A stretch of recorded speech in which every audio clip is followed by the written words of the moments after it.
Hey guys, welcome to WebStylePress. Earlier we shared a tutorial to get the data from JSON file and display records from it in our React.js app.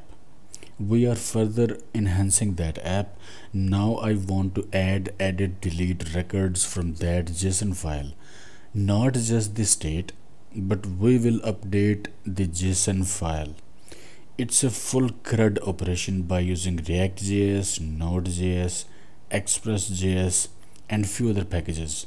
We will locally create, read, update, delete records from local JSON file. To quickly break down this diagram, this is the React.js app and this is inside the Node.js, and these are the files that we have got in our app. And these are the additional packages that we will need. These are commands that the package.json file has got. These are additional commands that we have created. And we have got data in our data.json file that is being imported here, and then we call it inside our state, and then we display that data in our app, and then we can change that data from the state because we have got the data inside the state, and we can use this cycle and we can see the updates in our front-end app. We want to create a full stack app. Previously, we created an app to retrieve records from a JSON file and use them in React.js app. We imported JSON file in app and stored it in state. Then we could call that JSON object from state and displayed records from it via a loop inside our app. Now that we have got the data, we can add to that data, update records and delete records from it, because we have got it inside our state. And React.js can manipulate data from the state. When state gets updated, our app displays updated records. But we did not change actual JSON file data. In this particular scenario, limitation that we face here is that React.js is a front-end JavaScript library. It alone can only manipulate data at front-end level. React.js has no access to file system and operating system. But Node has got that access via FS module. If we want to change something at file system or operating system level, we need something more powerful than React.js. As we know, React.js runs on top of Node.js. Node.js is a runtime environment that has access to file system via FS module. Our aim in this video is to take that data from JSON file and add records, update records, delete records from actual JSON file and not just manipulate the state. As discussed, we will need Node.js for that. For further convenience, we will need more packages in our app. These packages facilitate in backend operations. Express is a package built on top of Node. It is used commonly to create server and APIs. We can create a server by using Express.js and run it along with our front-end app.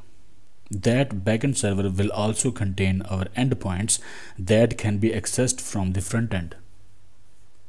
Like this is an endpoint that we will create at the backend.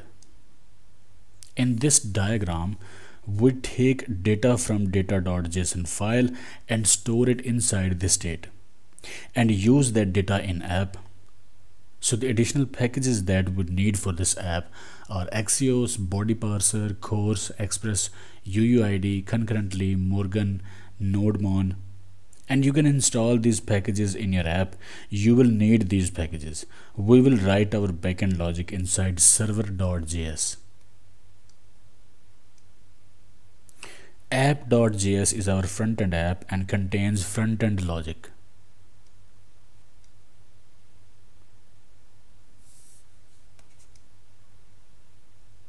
Inside server.js, we will create a server and use it with a different port. As you can see here, I have used 5000 port. Different port than that of front-end app. Front-end app is using 3000 port.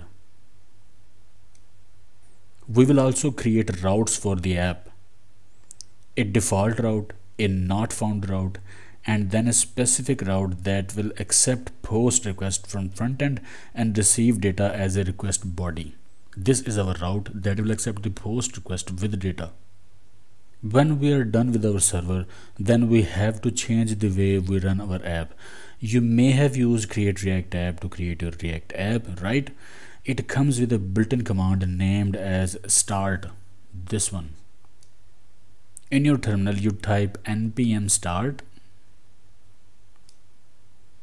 or yarn start, and that fires up the front-end app at 3000 port, right? But now we need to run our API server as well. So we will create more commands such as server command, this one, and client command, and then another command named as dev.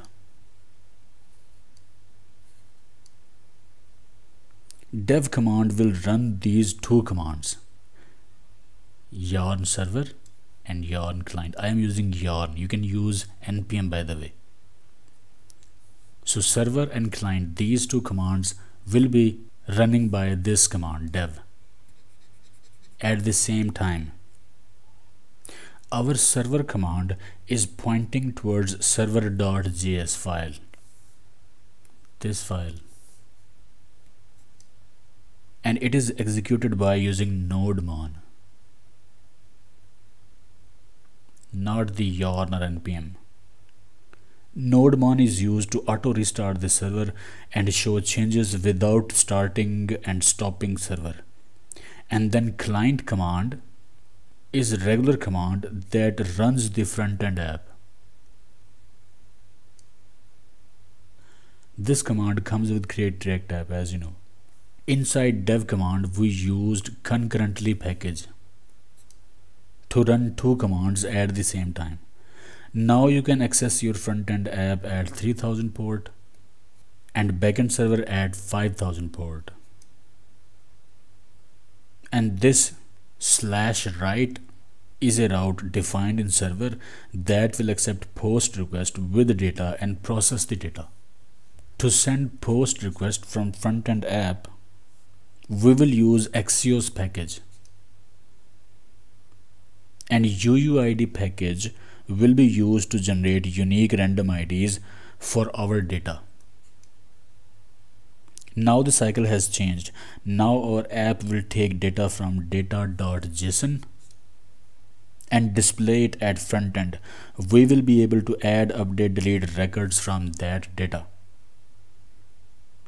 When that JSON object will be changed, a post request will be sent to backend from here to this URL, to this endpoint, to this file. Our backend will get the updated data and write that new data in this JSON file.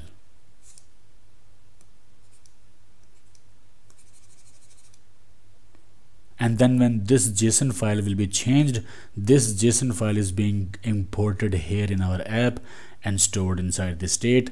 So the file will be changed, data will be updated, and updated data will be reflected in our app at our front end. That is the whole cycle and the story. I will explain each and everything in detail when I will write code for this app. With creating a full stack app that can add, update, and delete records from JSON file, I also have got a bonus for you in this video. So let's dig into the code and create this app for real. I have demonstrated the process by using a diagram. Now we are implementing it. Also, I have a bonus for you in this video somewhere. Let's start. So this is my terminal and I have used yarn install and yarn start. You can also use npm if you like. Yarn start will fire up this app at this location at 3000 port. So this is our app. It shows records as title and content from a JSON file. And this is our app, and this is the package.json file. Here we have got the scripts, and inside the scripts we have got a command start, and then here are our dependencies, and we have got CSS file, and then this is our data.json file containing IDs, title and content. This is our app.js. We are importing React from React, we are importing CSS, we are importing data from data.json, and then this data is being called and being mapped here.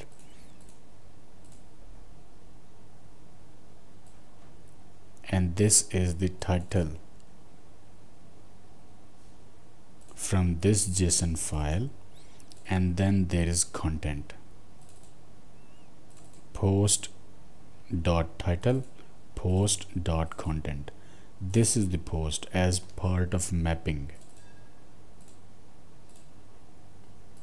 This is the output for the app, and here is the yarn, and here we've got the commands for the yarn, such as yarn add to add package, yarn add package name, and then we have got the other command like yarn add package name, and then dash dash dev or dash d to add dev dependencies. Also, we will need certain packages to create this app, and those packages are these. We will use Nodemon. Nodemon is a tool that helps develop Node.js based applications by automatically restarting the Node application when file changes in directory are detected. When we will create this server, we will fire up that server by using Nodemon, so that we don't have to restart and stop the server whenever we make changes to our server file.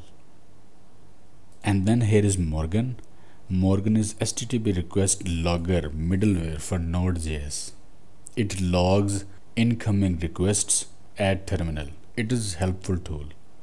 And then we will use concurrently. Concurrently is used to run multiple commands concurrently at the same time. Like these are the commands. Start, you can run it by using yarn start or npm start, and we can run multiple commands at the same time. So this command will fire up local server. We will also create our backend server, and then that server will need running as well. So we will create a custom command that will run two servers concurrently. And for that we will need concurrently package, and then we will need UUID. UUID is used to generate unique random IDs. Those IDs will be used here, like this one. Here I have used 1, 2, 3, 4, but when we will dynamically create the records, then we will need to assign the unique IDs to each record that will go here. And then we have got the Express, most important package. It is fast, unopinionated, minimalist web framework for Node. It is used to create APIs and server. And then we will use course, and we will need body parser. It is Node.js body parsing middleware. It is used to parse incoming request bodies in middleware before your handlers, available under the request req.body property. And then finally Axios. Axios is promise based HTTP client for browser and Node.js. Very handy package. Let me close all of these tabs.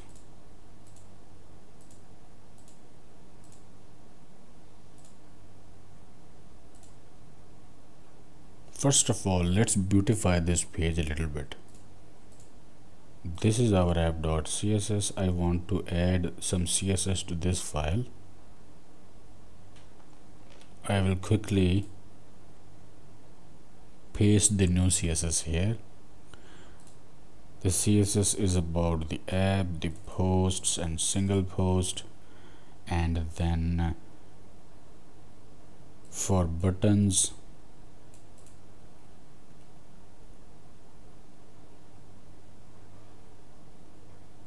just to uplift the front end a little bit. I will save this file and we have got our app like this now. Then we will need to install some packages as we discussed earlier. This is our package.json file. Here we will add the packages, but our server is running. First we will need to stop this server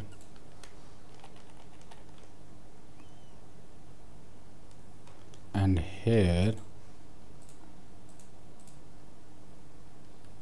I am installing Axios, Body Parser, Course Express and UUID in one go by using yarn add command.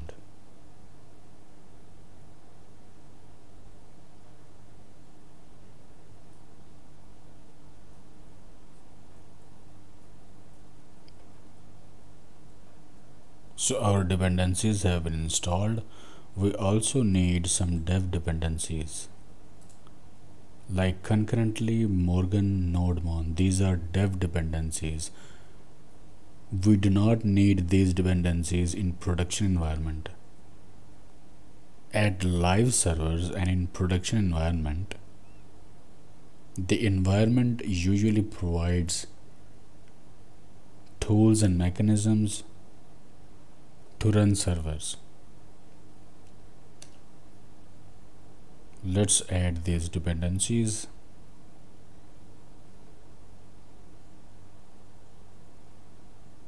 Our dev dependencies have been installed. Now let's run this server again.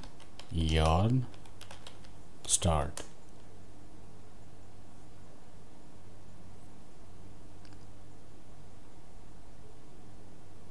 Okay, let's see what we have got here. So we have got our dependencies. These are our regular dependencies and the packages have been added, and these are our dev dependencies that we only need in development environment, and these are concurrently, Morgan and NodeMon.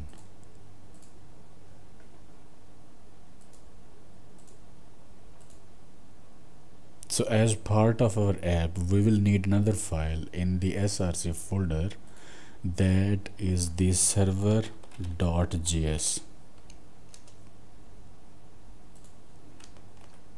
So this is the file, and we have got this main command right now that is working for us. We will need to create more commands here. So to run this server file, we will create a command with the name, let's say, server node.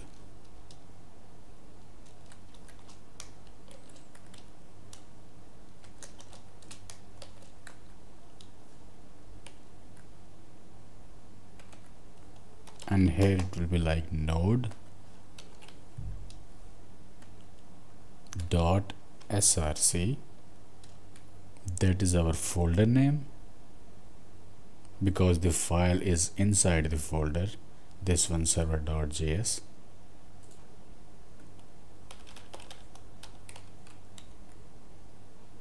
So we can run this command like npm server node or yarn server node to run this file, but we will use NodeMon for this.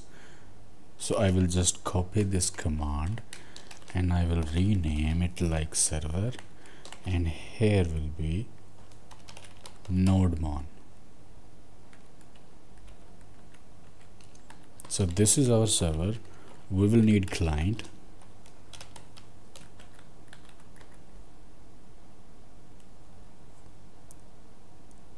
and our client is simply like this.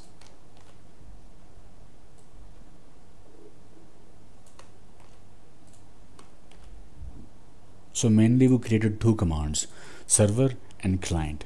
Our client contains the same command that we are using right now with the start command.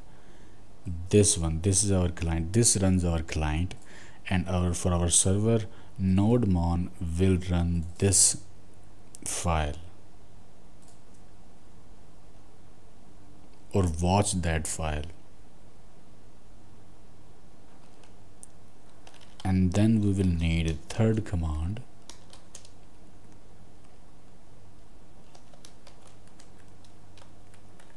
and that command will run these two commands concurrently. So we will use package called concurrently,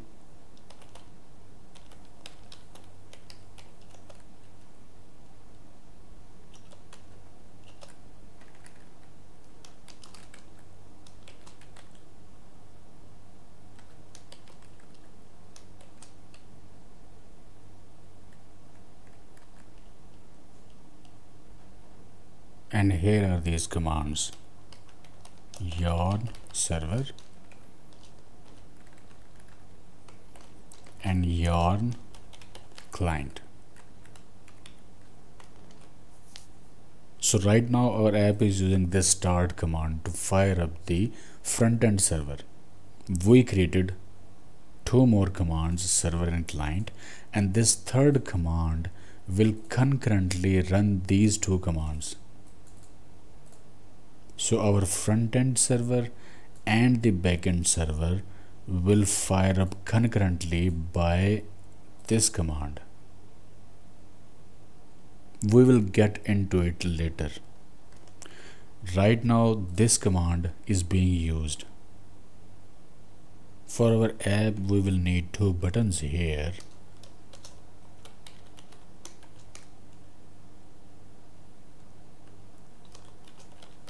Edit,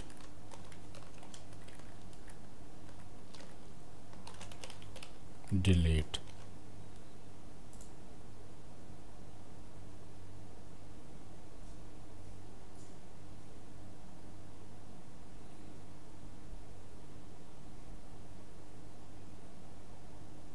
So these are our buttons.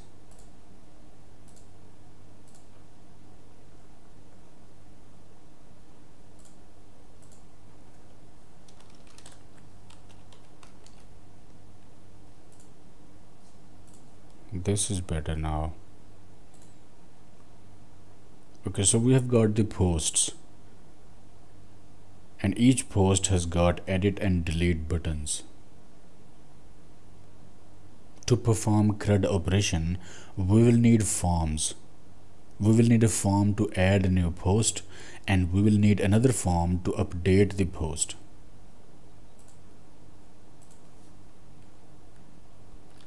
So here is some more HTML.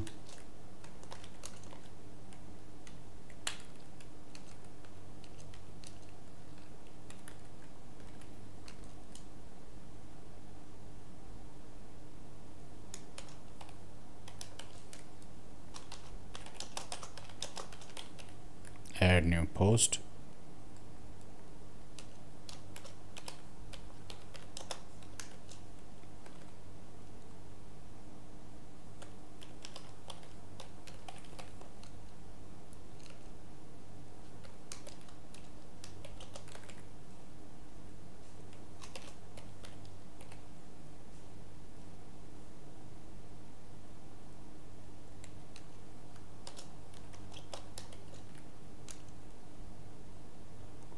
Then text area,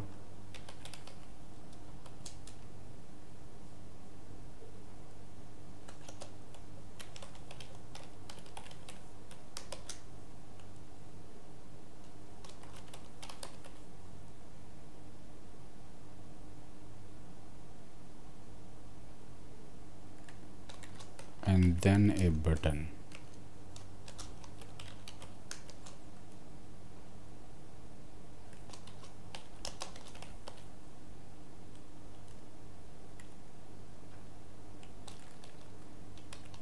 Similarly, we will need another form.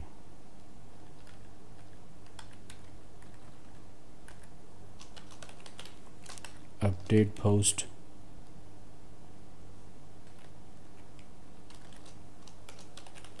Update post.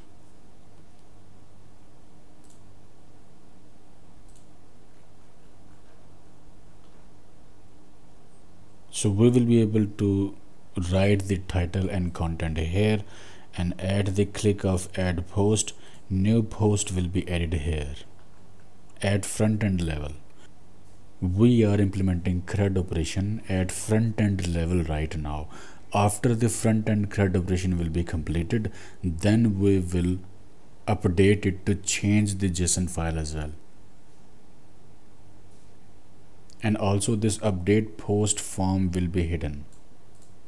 But when we will click at this edit button, this data will be populated here, and then we will be able to update post by clicking this button. Also, we will be needing state here. So let's use hooks.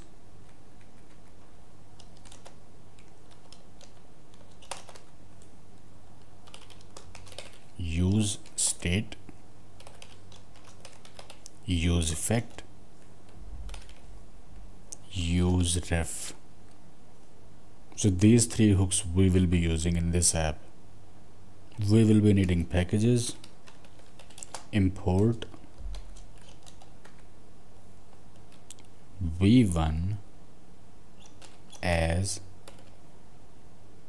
UUID v1 from UUID.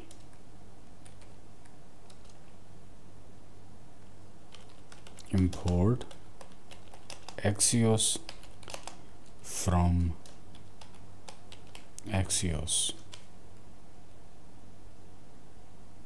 And then here will be the reference, here will be the state. We will have to use temp state as well.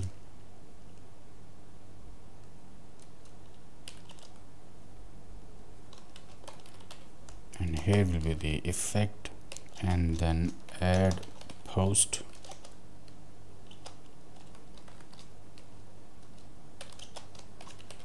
Delete post.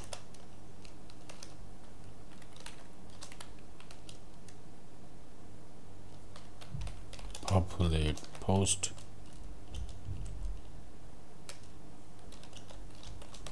Update post. And then a function to write to JSON file. And then here will be the bonus section.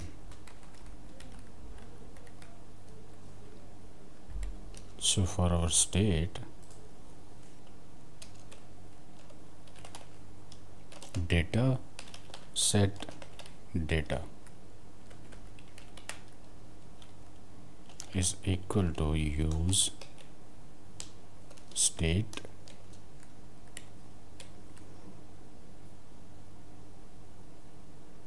and then let's call this data from data.json JSON object here inside our state.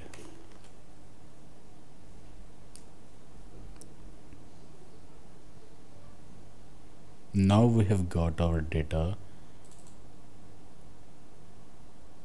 in this variable and we can access it, and we can change it by using set data.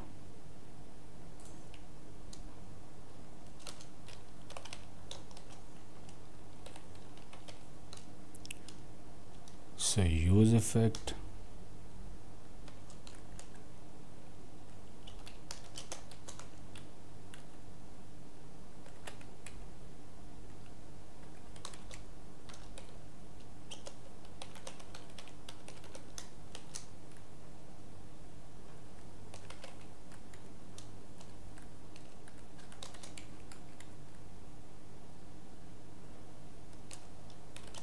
and we can set data here as well.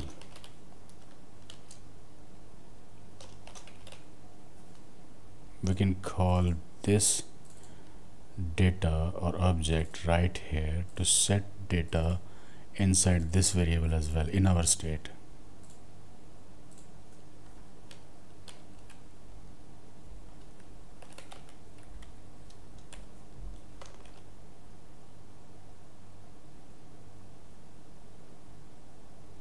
And then inside the use effect, when our data, this state will be changed, the app will be reloaded,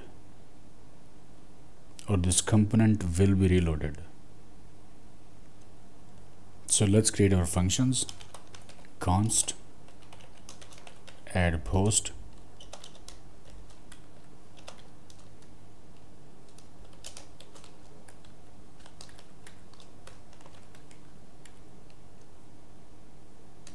and here const delete post. Delete post will take an argument, and it can be ID or key, whatever name you choose, you can use it here.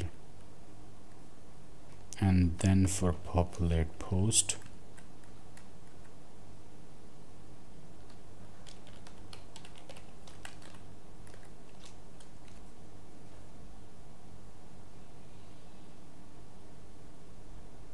populate post will take the key or ID and the title and content, basically whole post as an argument.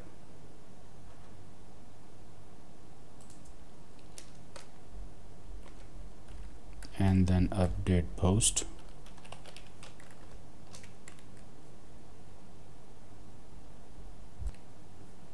and then save JSON. Save JSON function will take whole posts object, all the posts in this state, and then it will make a call to our endpoint containing data, and we will update our JSON file with that new data.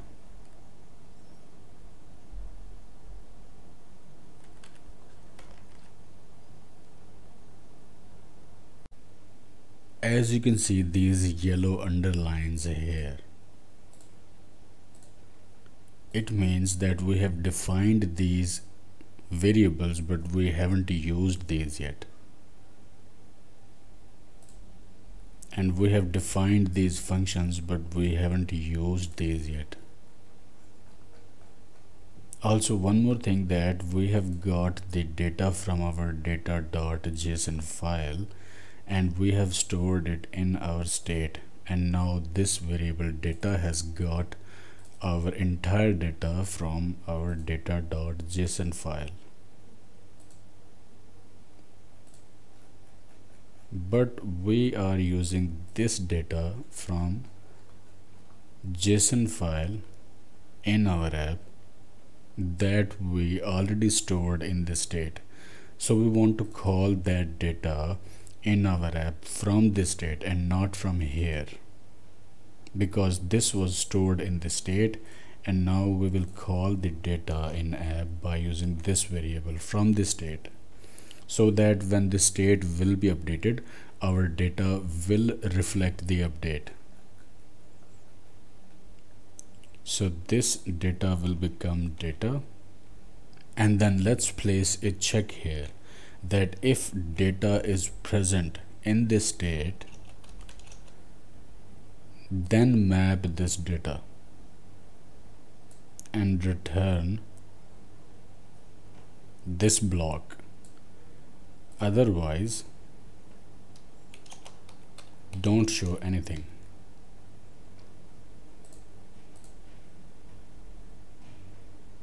Also, we can go to components tab and we can see that we have got our state here.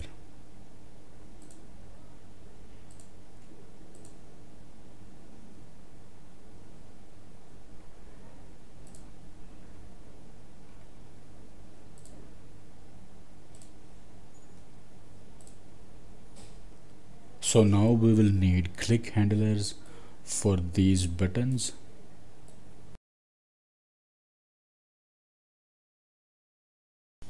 and on change handlers for these input and text areas.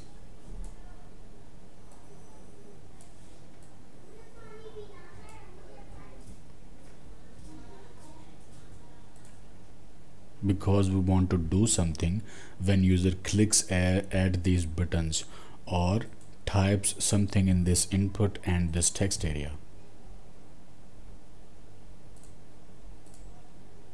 So first of all, let's use a click handler at our edit button, and it will go like on click is equal to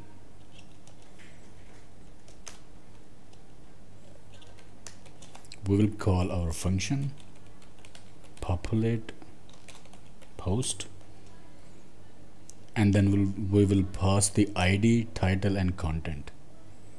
So post ID, post title and post content.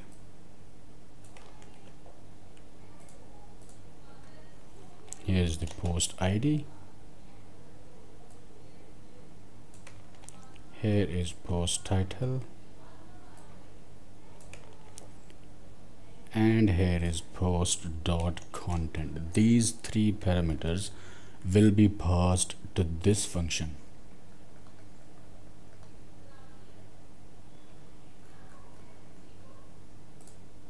Populate post, because this function is expecting three things: key or ID, and then title, and then content.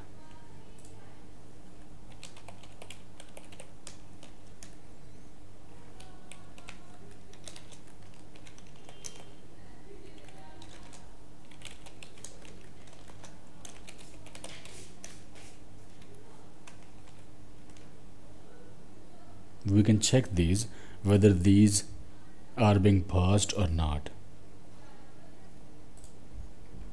by going to console and clicking at this edit button. As you can see, the ID, the hello world, and then this paragraph was passed here when I clicked at this edit button, and then at click of this edit button, this will be passed, this one, and as you can see, this is list title and this is the content, and when I click here, ID4 data test, and this text was passed here. So this click handler is working. Then we will need a click handler here as well on our delete button. So on click,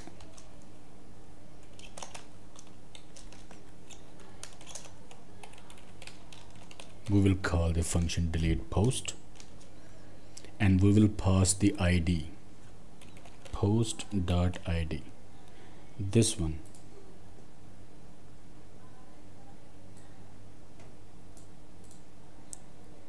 The ID will be passed to delete post because it is expecting a parameter. It can be key or it can be ID. This name can be any name. You can use key here, ID here, and then you can use this inside this function. This name can be any name, and so these names can be any names.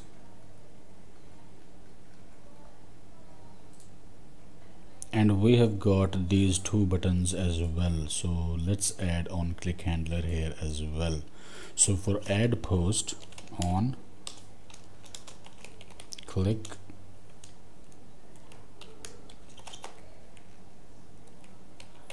add post, just the function name. We are not executing this function here, remember.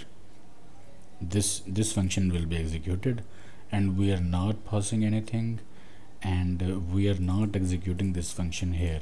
If we want to execute this function, we will use these parentheses, but we are not executing it. We are executing this function on click of this button. All right, and then here as well I will copy this, and for the update I will call update post function. We have got the update post function here.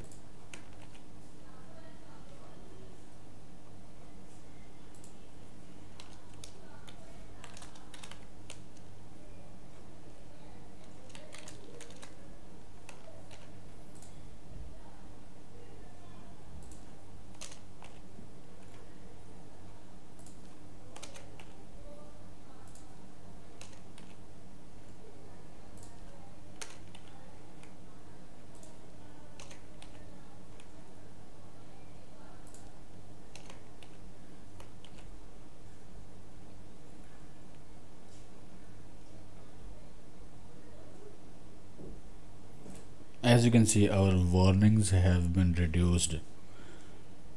We are not using useref, UUID, Axio, set data, save JSON, but now we are using or calling these functions at least. So our warnings here in console have reduced.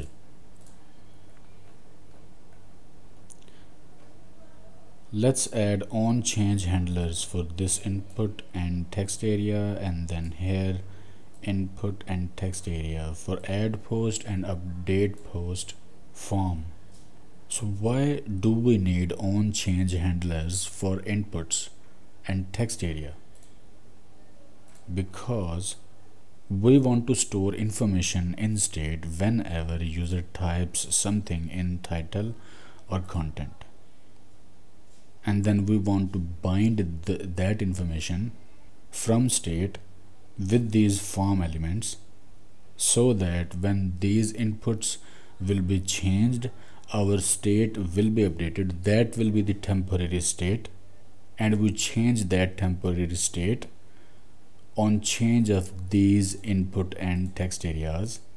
And when we will click at this button, add post or update post, information that user typed in these input and text fields will be already available for us to use in this state, and then we can take that information from state and do something with it.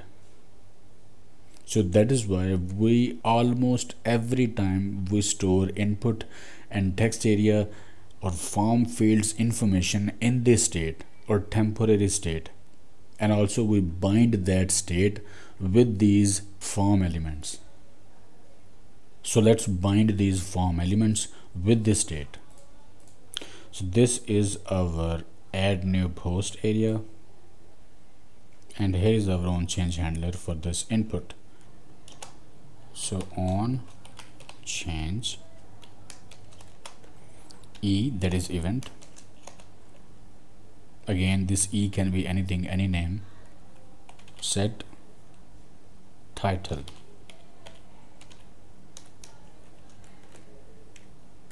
So title will be set like e dot target dot value,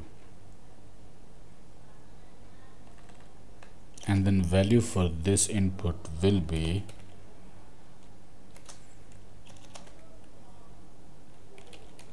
title or nothing.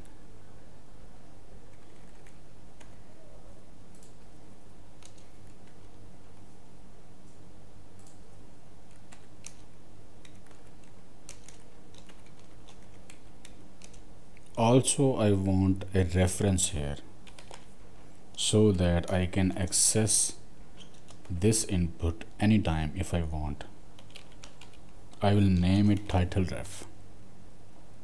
So let's define these title and set title and title ref. But before that, let me copy these and paste these for text area as well.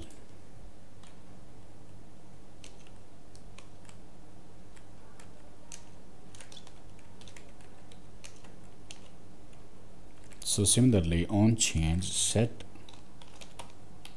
content e target value, and value will be content and reference for this will be content ref. Let's define these in state. So this is our temporary state. So let's copy this state and paste it here twice, and we needed a title and content. Title, content, and then set title and then set content. Alright, and inside this state, use state, we don't need anything. Similarly, here will be more state elements for update form. So our references were title ref is equal to, now we will use this use ref. We are creating a reference for that input and that text area. Content ref and title ref, these are our references. By using these references, that input and text area are available to us in case we want to clear the values for that input and text area, or we want to access those elements anytime. So now those errors have gone, and let me go to the components, and if now you can see there are two more state elements and those are undefined, and if I type something here, it will be populated here. Let's say this is the title, my title, and this is my content, and as you can see here, these values are being populated here. We have used binding for value of this input and text area, and as these values get updated, these are available for us in this state, and we can use these values from the state. We have to do same thing with this update form. So let's copy it, and this is the input for the update form, and let's paste it here.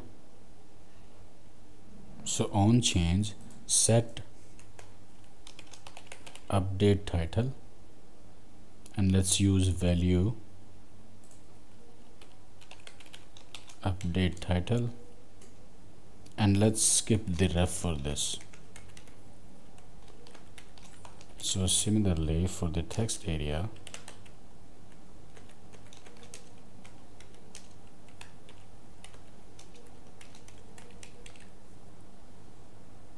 set update content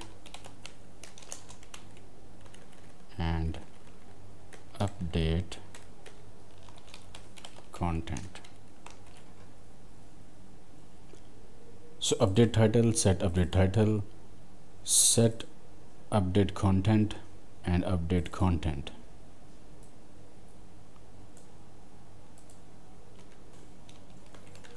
We will copy these, and here will be the update title and update content, set update title, set update content. Also we want to store the ID here as well, update ID, set update ID. Alright, so this is our temp state, and we are binding our input and text areas by using these elements.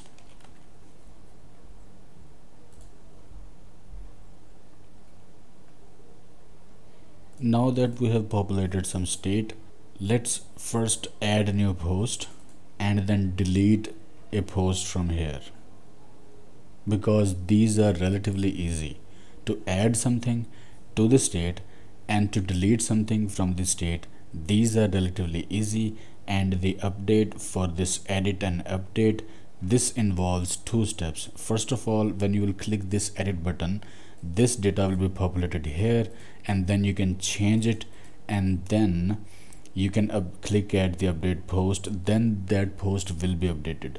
So this edit and update involve two steps.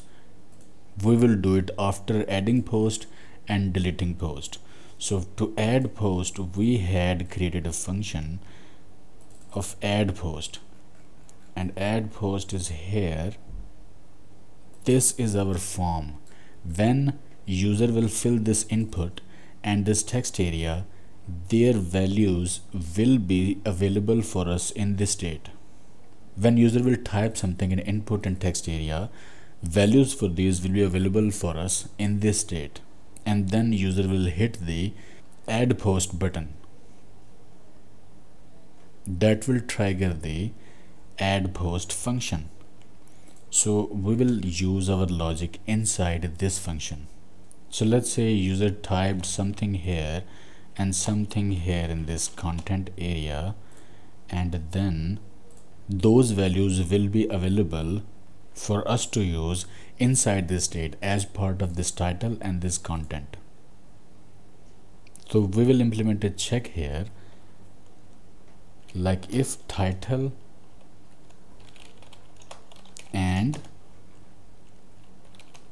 content, if this information is available in this state, this title and this content, this one and this one, then proceed, create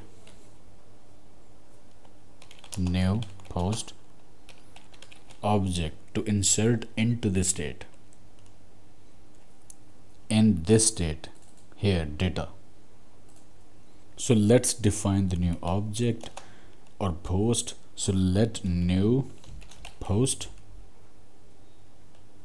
is equal to, we will need the ID, and then we will need the title, and then we will need the content, right?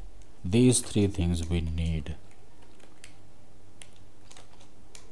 And when we will have these three, we can insert these in this state. So for ID, we will have a randomly generated unique ID that we will get from here, from UUID. This one, this will be our ID.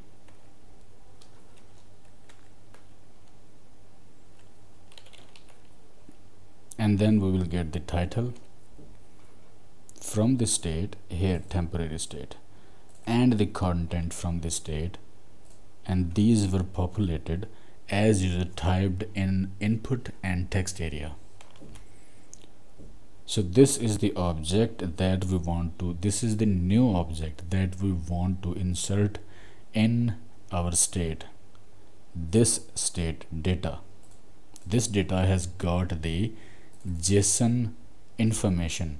This one, we are going to insert another block of information containing ID, title and content that will be inserted here. But in fact, it will not be inserted in this file because we are only dealing with the front end right now. So it will be inserted inside this state, and this state is being called in our app here. So this information will be updated. We will be able to see our front end change, but this file data.json will not be changed because we are dealing with the front end only right now. After that, when we will complete our CRUD operation for our front end app, then we will modify the functionality so that we can update this JSON file as well.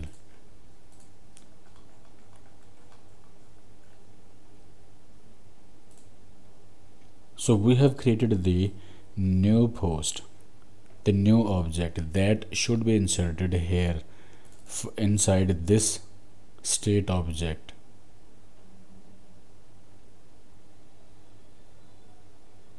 So what we will do, we will take a copy of old post or old state, and then we will merge the new post object with it. So let posts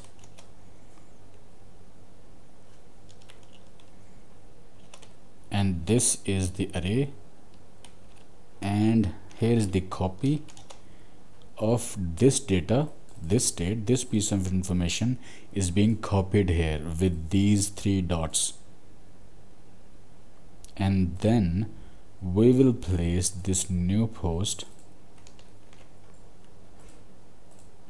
after that.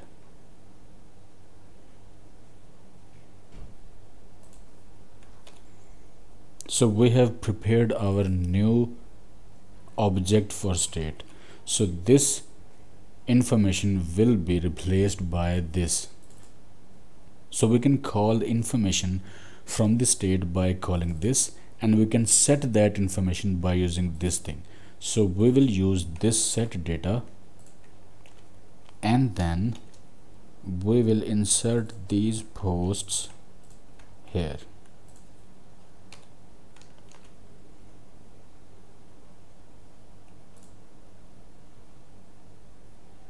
So we have got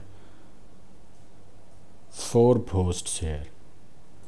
If I will type something here and click add post,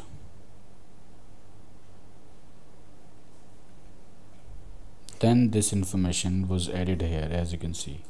Now we have got 1 2 3 4 5 blocks of information.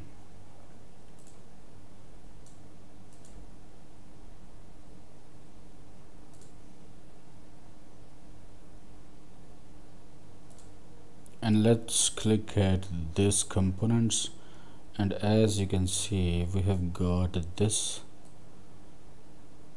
state, and we have got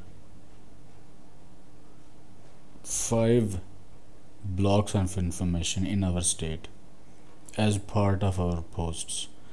And let's add some more information here.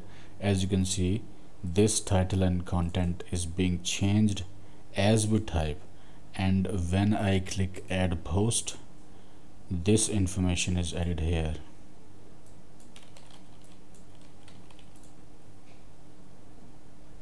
So this is 7th, and here is some more. So our add post is working. But what I want to do, what I don't like here is that when I click at add post, as you can see I am adding the information here, but I want to clear these values from here when I click add post. So for that we defined title and content reference. We used useRef and define title ref and content ref, and these are pointing towards these elements, input and text area here. This is the reference, title ref and content ref. So after our state is being updated, we will do something here.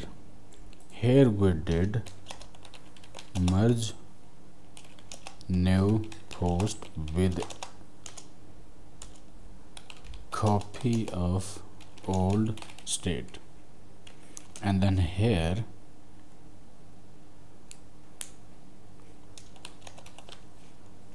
push new object to state, and then here set title.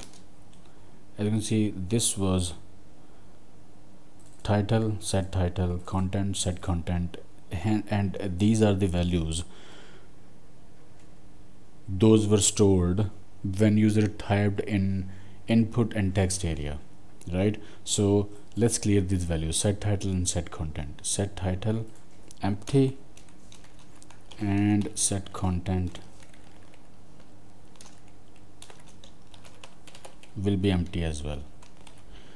So we have emptied this state, we have emptied these values from this state. So clear title and content from state, and also you can access those references and clear the fields as well. Clear form fields by accessing title ref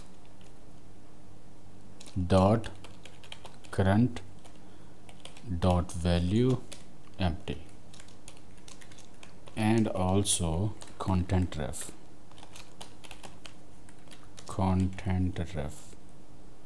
dot current value empty.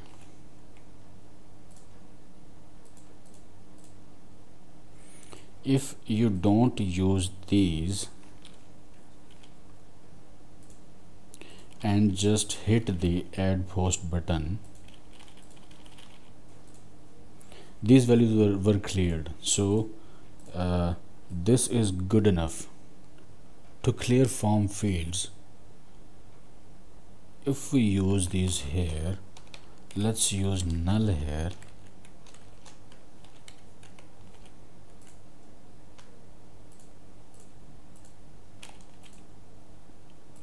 and then when we click add post, these values are here. We want to clear these values, and this is clearly not working.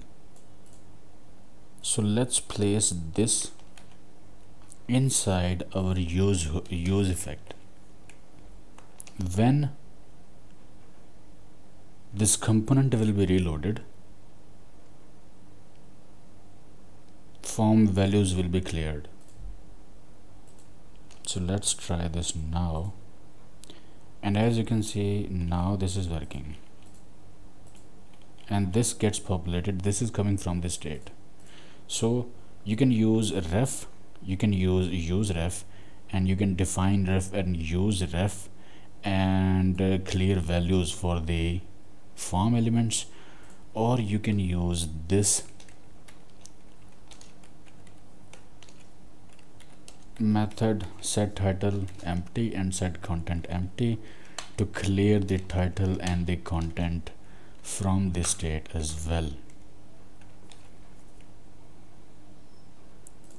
And let's go to the components, and here we have got our state, and we have got 4 blocks of content here, and everything else is undefined here.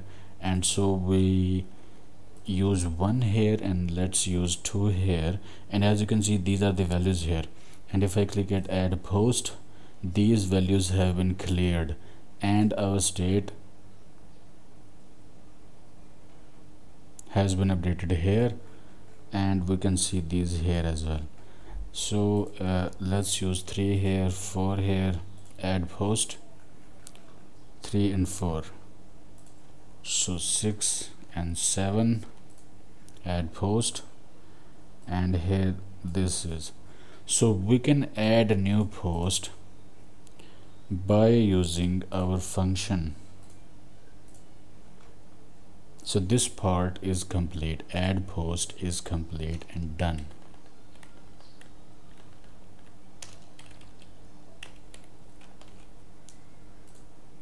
Simple, right?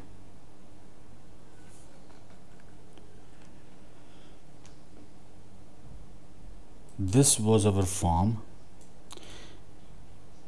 When user types inside input and text area, we store values in this state at on change event. So we have got title and content inside this state, and then user clicks at this button, add post button, we fire our function add post. This is our function, this gets fired, and it checks if the title and content are available in the state here, then proceed and create an object, prepare an object, a new object containing ID, title and content, and ID is coming from the UUID. And let me show you this ID, this new ID, we have got 0 1 2 3 IDs here, 1 2 3 4, and our new ID, let me show you our new ID, that is random and unique ID. And as you can see, this is our ID generated by this UUID, this package. Okay, we imported v1 from UUID as UUID v1, so we can use this as part of function, this function UUID v1 function here, and we can store it inside this ID. So we have got ID, title and content, this is our new object, and then we got the data, this state from this state. We got a copy of this state by using these three dots here, and then we merged this new post here, and this information is available in the posts, and then we pushed these posts in set data, this one. So this was updated here. So we received this information from data.json here, and we stored it in our state initially. Then this state is being used in our app here, but then we added a post, and we then updated this post here. So when this will be updated, our app will reflect the new information from this state. And this is kind of disconnected now. Once app is running, this gets populated from here, and then this is kind of disconnected from here, and then this state takes over from here. So we have successfully managed to create our add post function. So let me hide this information here so that we have got room for more. So we want to delete some post now. I want to click at this delete button, and then I want to delete it. So let's apply the logic for delete in this function. We have got this button, and on click of this button we are firing this function, and we are passing the ID.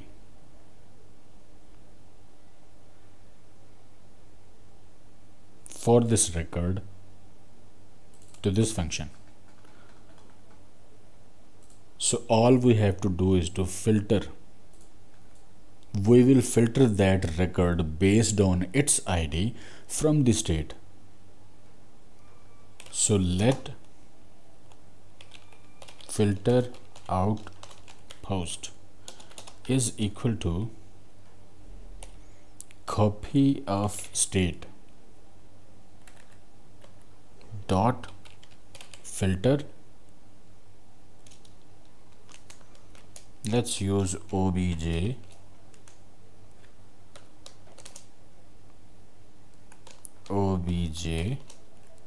dot id not equal to key that we received from here. Okay,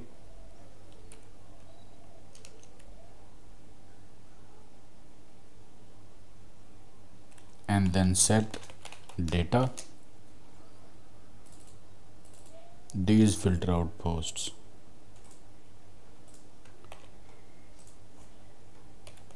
Basically this will filter out record containing the key, and the remaining data is stored back again in our state. So set data is again this one, this is our real state that contains the records. So this will be updated, but one ID, one record containing that particular ID will be removed from the state. So we took the copy of the state here.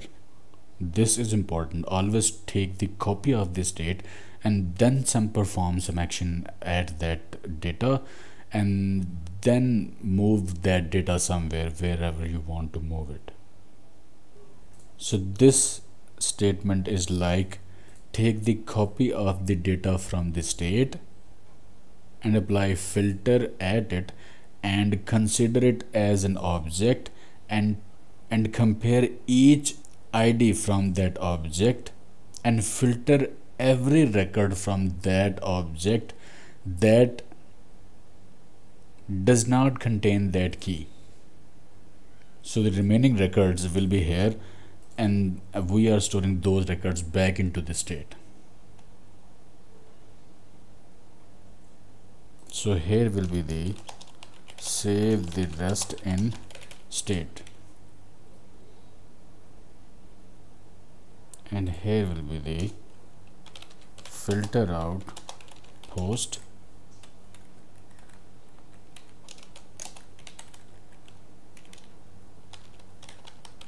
containing that id.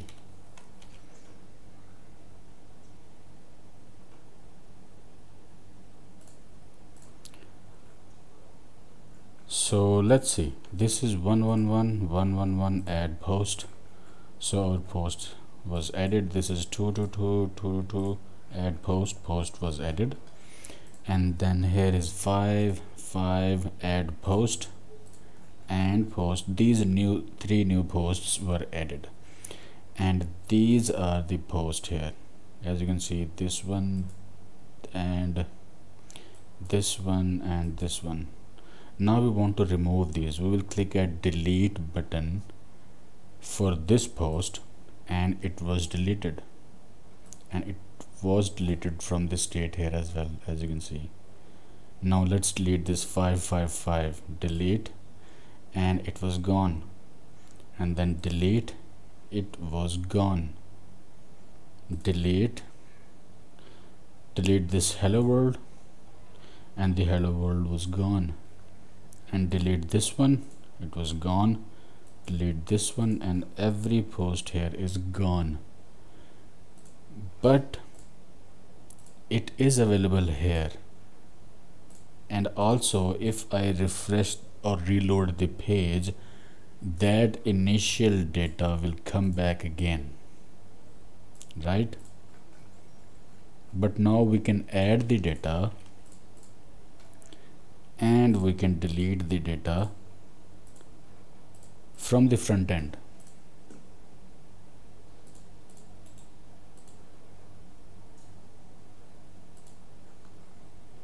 So add data is complete, delete data is complete, and now we have to update the data, update record, update any record from these records or posts. So let's do that. To update record from any of these record, I will click at this edit button inside a record, and then I want to populate this data here. So this is our edit button.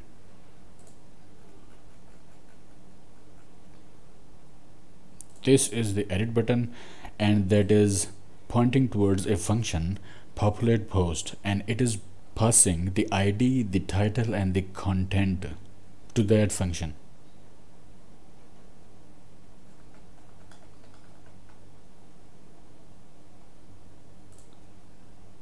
This is the function, and it is receiving key, title, and content. So we have got temporary state, and here you can see these are three consts, variables: update ID, update title, update content. Right, we need to populate these at the click of that edit button. So populate post, I need this, set update ID, set update title, and set update content.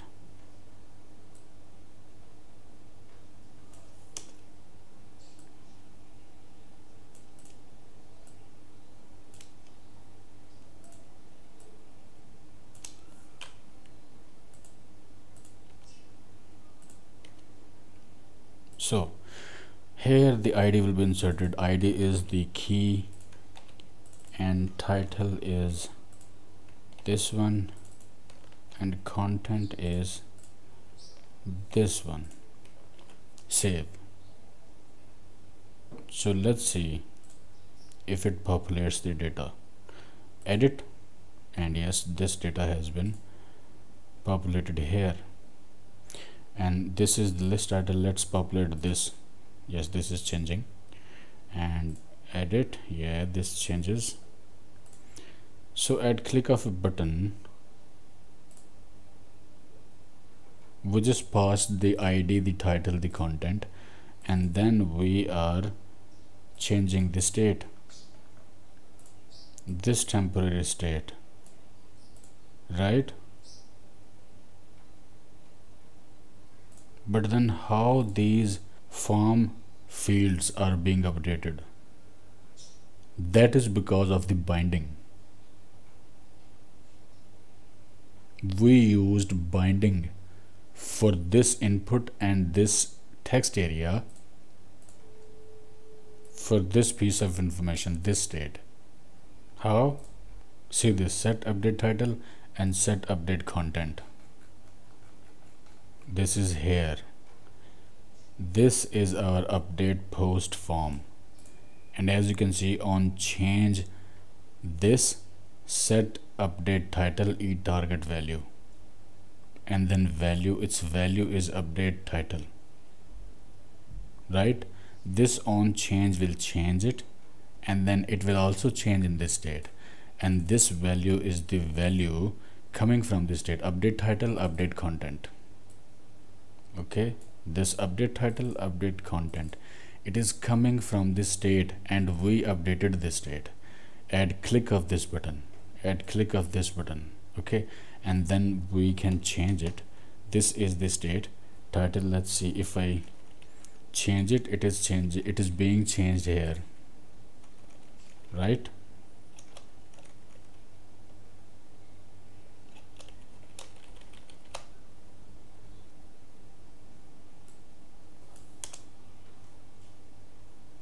Okay,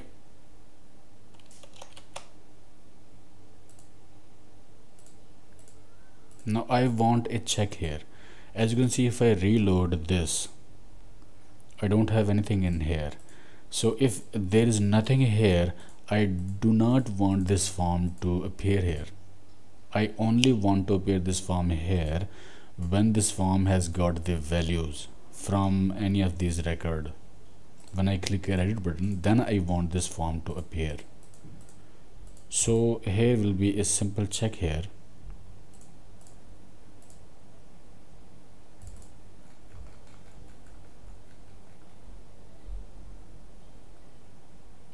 This is our form, so let's apply a check here. If state or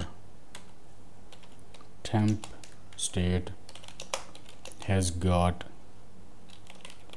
values of title and content for update form, show this, and we are commenting it.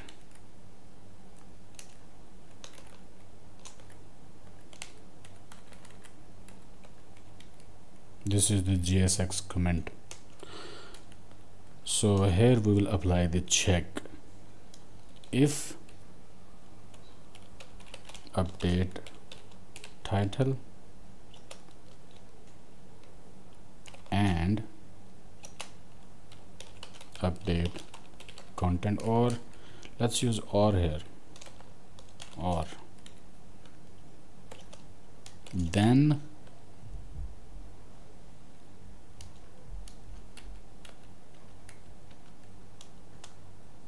show this thing, or else null.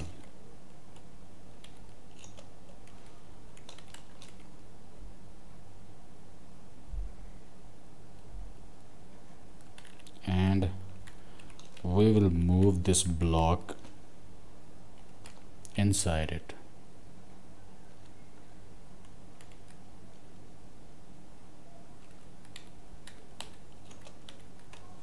Simple check, if else. So this update title is in this state. If you see this value, update title and update content, so if the state will have the values, so if these will not be null, this one or this one, then show this block, otherwise don't show anything. So let's save it and let's see this, and we don't have that form here anymore. So we can add here something, we can add something more here, we can add another post, and these are our post. We can delete the post, and then let's add a post like this and add post 5, and let's edit this. Click edit, and as you can see, this form has appeared with that new information here.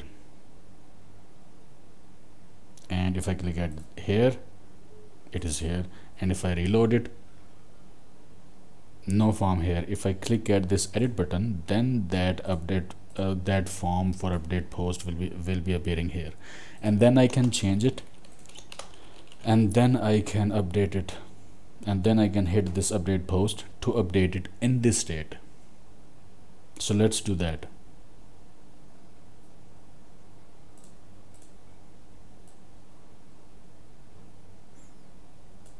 Here, update post.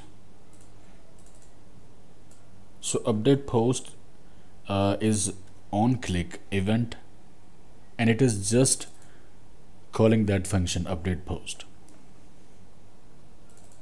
right?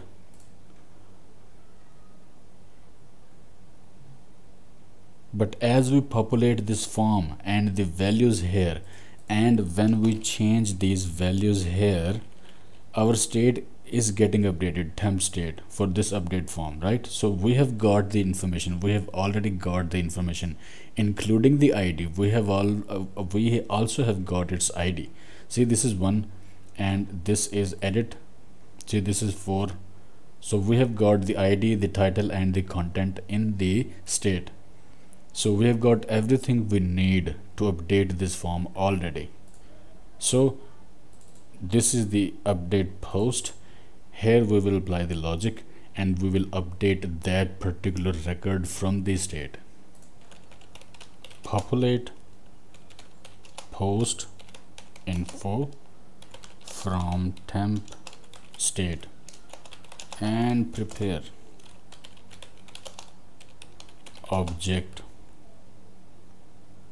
or new object for changed post. So again, we will have ID, we will have title, and we will have content, and this will be our let new post, and it will be an object. So these will come inside this, and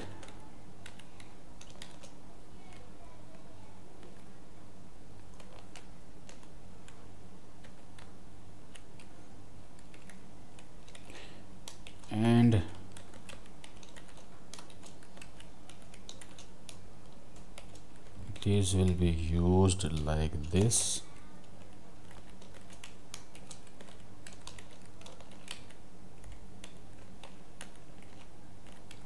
Okay, so we will get the ID, title and content from the state. Okay, so here is the update ID, update title and update content. Okay, these information are here: update ID, update title, update content, right? Okay, this is our new post or changed post. This is the post that was changed. Okay, so we have got its ID as well. ID is same, ID has not been changed. Okay, ID is the identifier.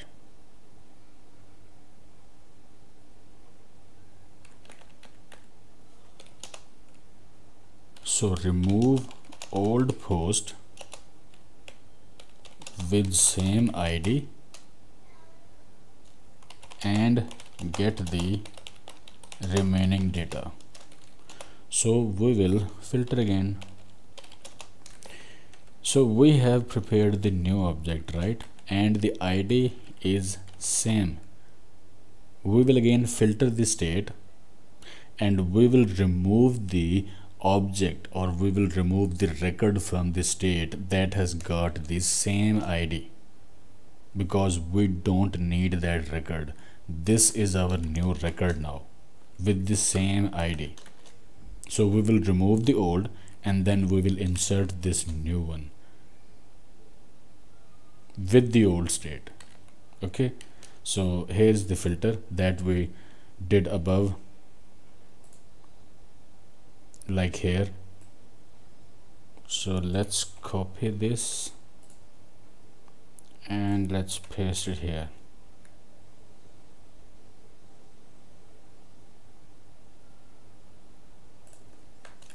So filter post, and here will be the data filter obj id is not equal to this one, update id. So the record with this id will be removed, and here we will have all other records in this filter post. And then we will prepare the new object. Prepare object with edited post plus remaining data from object above. Let posts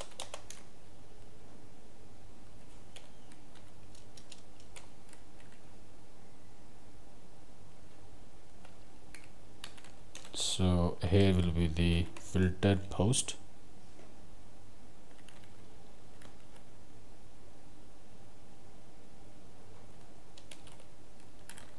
copy of the filter post, and this new post,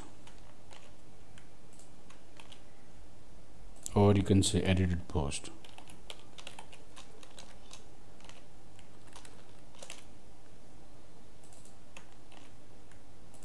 Let's use good naming conventions. Edited post. Okay, so this object has been prepared now. So let's just push it, push in state this new object. So set data and these posts. So in case you're wondering, set data is this one, our main state. Okay,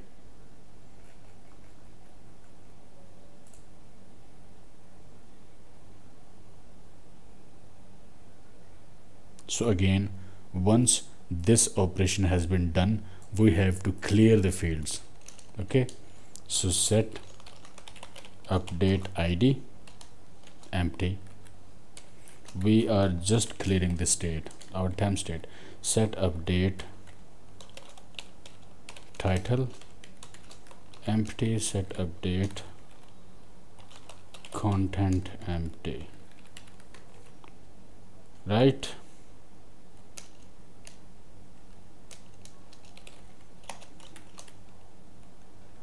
And here will be something, and this was the delete post. Here will be something important later on, and this is the add post. and here will be something important later on. So our add post is complete, delete post is complete, populate post is complete, and then this is update post is complete. Let's try out the update post. Let's update this hello world. So this is our state. Where is the hello world? Here. Hello world is here. Okay, so edit. Okay, hello world, hello again, hello WSP or web style press. So this state was changed, and let's update this. When I hit this update post button, this should change. Update post. So that record above was gone and it appeared here. So let's change it again. Edit. It came again. Hello again 2 and hello WSP 2 or web style press. So now this should change. Update post, and then see hello again 2 and hello web style press. So delete, delete, delete, edit 3 update post, and this was updated. Edit 6 update, it was updated, and I can delete it as well. And on reload, my data is back. So hello world 1 update post. So here's that edit post. So these operations are working. CRUD is working. We can create, we can edit, we can delete, we can update at front end level, and we called this data from JSON file inside this app, and then we stored this data in this state, and then we used this state here and mapped it and displayed the records, and then we used buttons and we passed some properties, and we defined functions here, and also we defined ref here to access the fields if we want to, and then we defined some temp states to handle on change events for input and text area, and then we stored the values for the form fields so that we will be able to get those values from the state as we need them. And after that, when we are done utilizing those values from the state, we cleared those values from the state and for the form fields. And so in this way we have completed this operation. We have completed the CRUD operation at front end capacity, front end level, and I am using this extension for Chrome that enables me to see this one components and state inside the Chrome Inspector tab. And for our console we have got we have got two warnings left here for Axios, and save JSON is our function that we haven't used yet, and we haven't used Axios yet because we have to use it. We will whenever we will do something here, we will add some post, we will delete post, we will update post, we will prepare a call, we will request our backend, and our backend is being handled by Node and Express that will receive that request, and that will extract the information from its body, and that will get we will pass the data from here, from the front end. Whenever we will add the post, we will update the post, we will delete the post, we will pass that data as part of a request to our backend, and then at the backend, that data will be received, and we will actually change this object, and Node will handle that. Express.js will handle that in this file server.js. Okay, now our CRUD is complete, and now we will create its backend.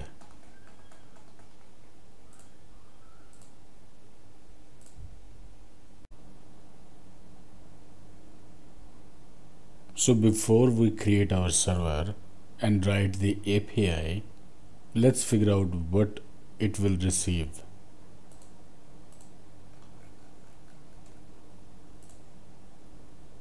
So after we add post, we will call a function here. After we delete the post, we will call that function here as well. And after we update the post, we will call the same function here as well. And this is that function, save JSON, and it will take all the posts, updated posts or updated object from the state, and will do something with it. So save JSON is the function, and it will take the post. So this name can be any name. This function name is important, so let's call it everywhere. Here save JSON, and it will receive something, and let's give it these posts. We prepared this object, new object here, right? So let's give it here as well. So this function, this is the call. So this will be update or write to JSON file, and the same will be called after you delete stuff here. But here stuff that will be passed is this. And also when we add the post, same function will be called, and here we prepared this object, updated object, we will pass it here.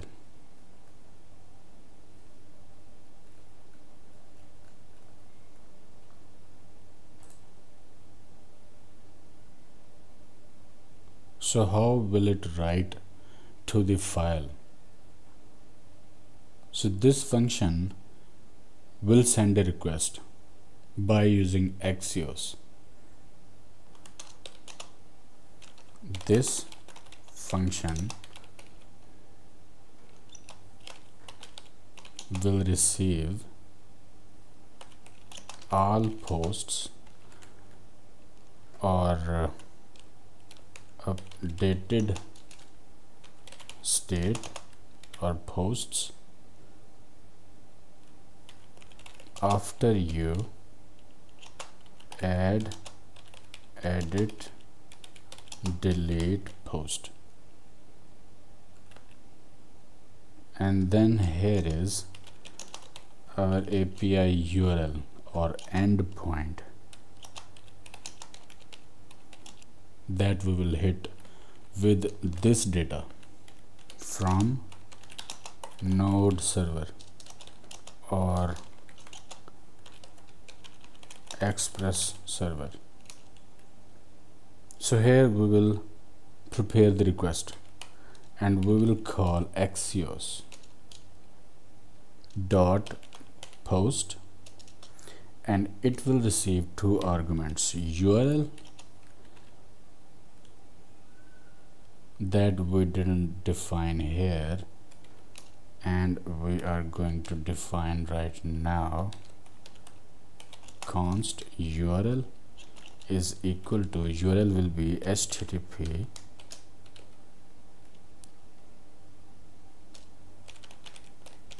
localhost and port will be 5000 slash right. We will create this endpoint. Right now it does not exist. We will create it inside this file server.js. So this is URL. So Axios will post this data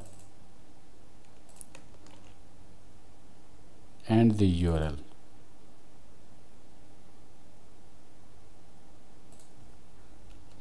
And Axios is promise based, so we will use .then response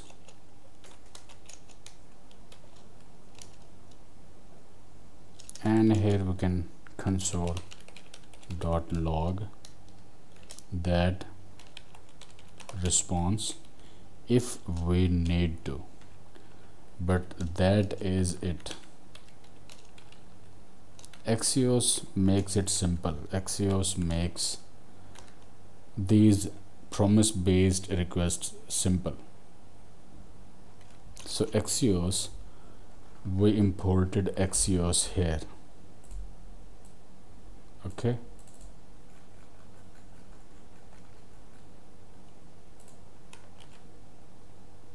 so our work here for this is done in this file. That's it. This is the request.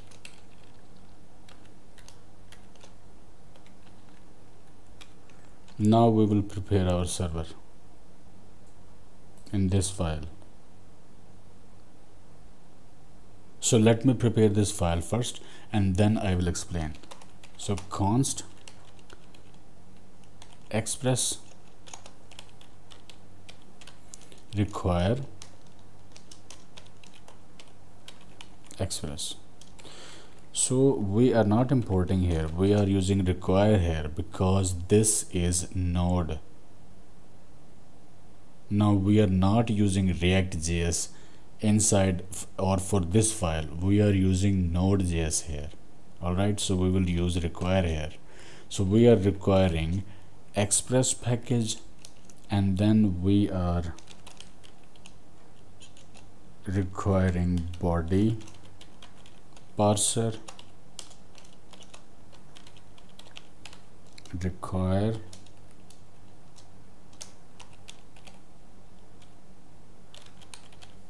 body parser package and let me just copy and paste, and here will be the const. So we need fs const fs require fs from Node. This fs is module included in Node that will manipulate the file, that can manipulate the file from operating system, or that can manipulate the file system. And we will need Morgan here, and then we will need course here.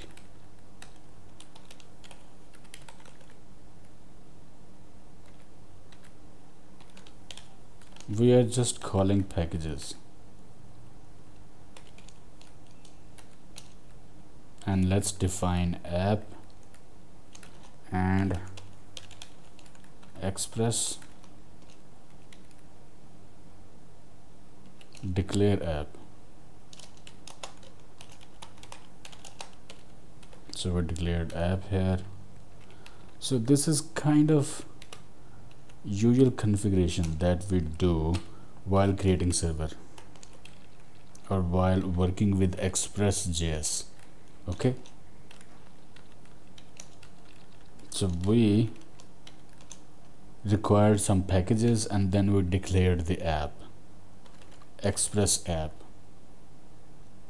Now this work is done by using Express.js. Then we declare few more things.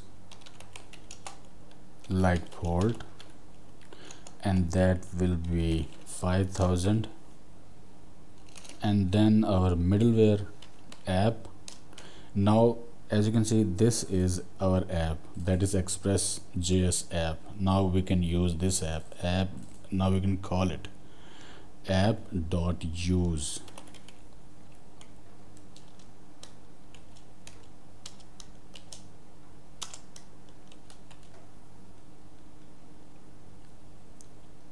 This one app will use body parser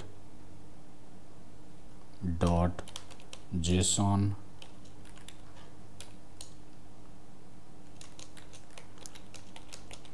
and then app will use, this is use not user, app will use Morgan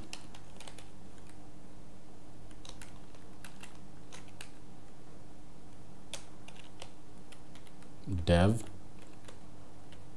and then app will use course.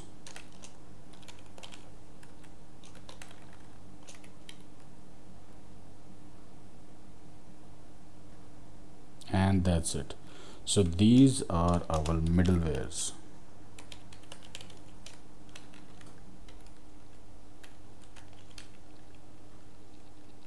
All right.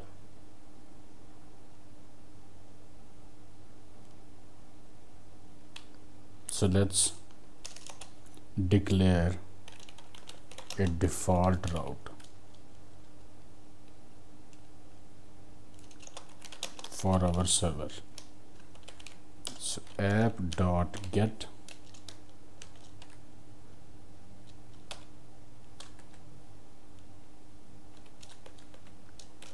slash,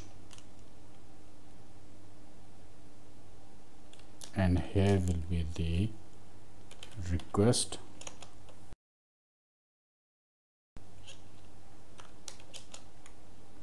and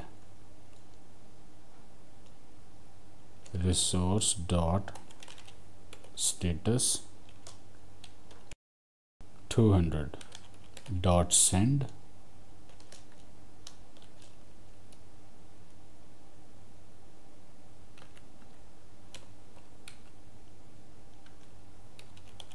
message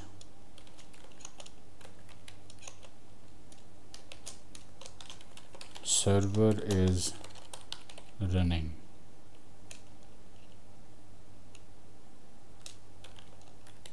So this is our default route. Let's copy it one more time and declare our 404 route. So app dot use request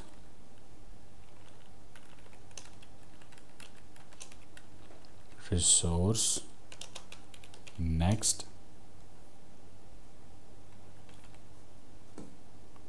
so resource status, this time status will be 404, and then send message could not find specified route that was requested.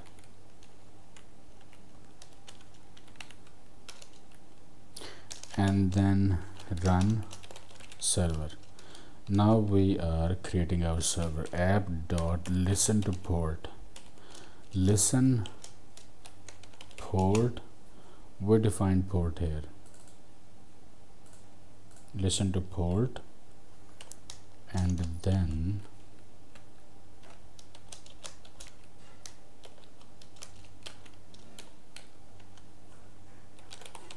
console.log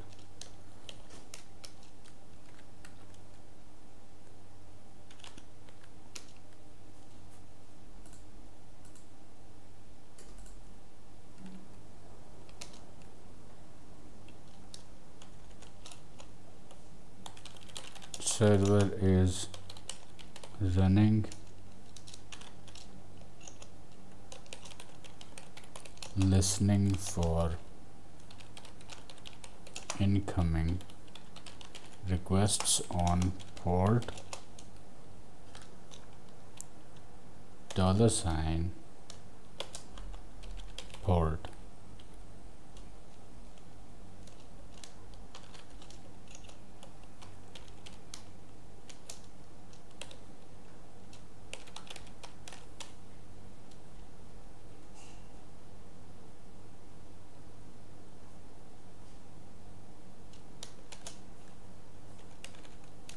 And this is just the address. Notice these are not quotes.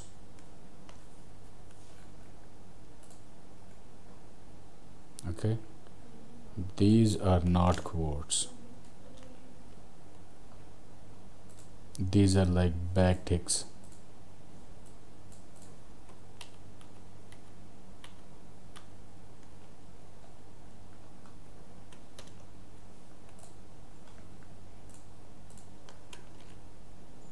Alright, so we required few packages. We declared the app and port. We used middlewares, body parser, Morgan and course, and then we declared a default route, and this is our 404 route, and then this is server that is running, and we have to create our route for writing to JSON file now. But let me explain first about what's going on here. So this express.js. Express is Node.js framework that is designed for building web applications and APIs. It is kinda de facto standard server framework for Node.js. You need Express to create server and endpoints and APIs. Express is used to create APIs, alright? So body parser. Body parser is a package. Body parser is Node's body parsing middleware. Have you seen something like request.body in scripts? That is HTTP requests body, and body parser parses incoming request bodies in a middleware before your handlers, available under the request.body property. And parse means analyze, break down, dissect, or take apart. Okay, parse means, so it breaks down incoming requests body, incoming requests body, and it's very important middleware. It is a must have in your app. Okay, so FS is Node's file system module that allows you to work with the file system on your computer's operating system. You can require FS module in Node.js environment to read, create, update, delete, and rename files from computer or operating system. Node.js has operating system level access. React.js or similar JavaScript libraries or frameworks cannot access operating systems or computers' file system. We will use this module, FS module, to write data to JSON file. It's necessary when you need to manipulate file system. And then we have got Morgan. It is not necessary, it is kinda helper package. It's HTTP request logger middleware for Node.js. You can view useful information in terminal by using Morgan middleware. It logs events to help you monitor and debug your app. It's not necessary, as I mentioned, but it's really very helpful.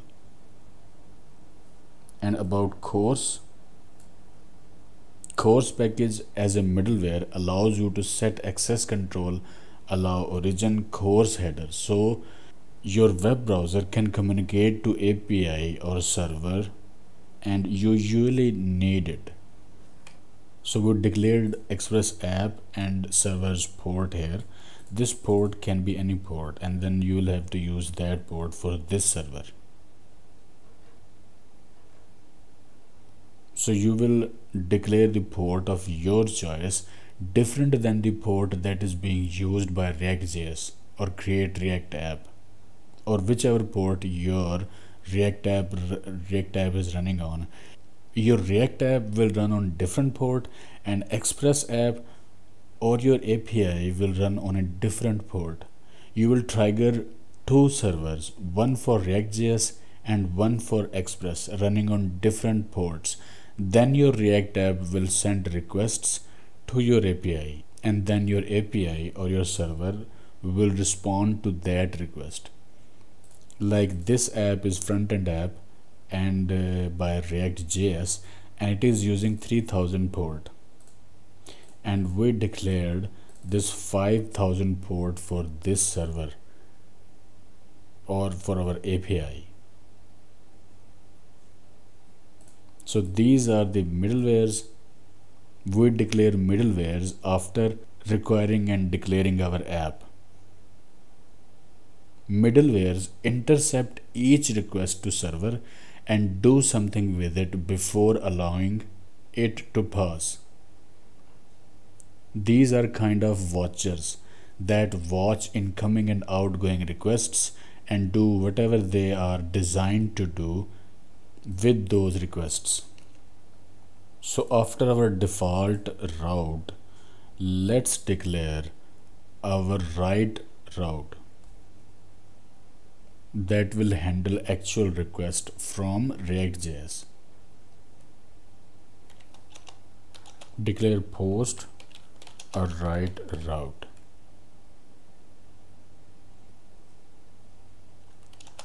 To accept incoming request with data. Okay, so it will be like app.post, and then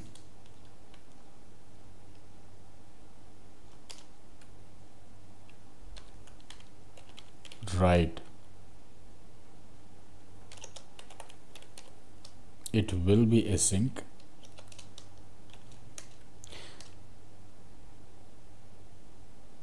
and then request resource next.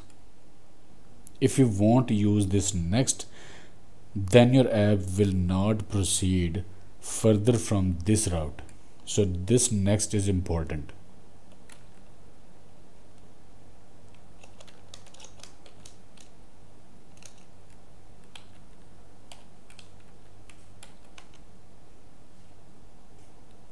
So take the body from incoming request.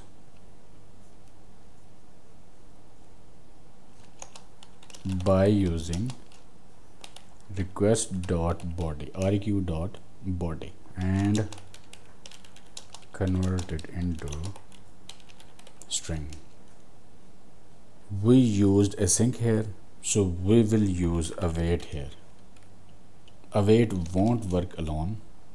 Async and await work together. You use async and then you use await.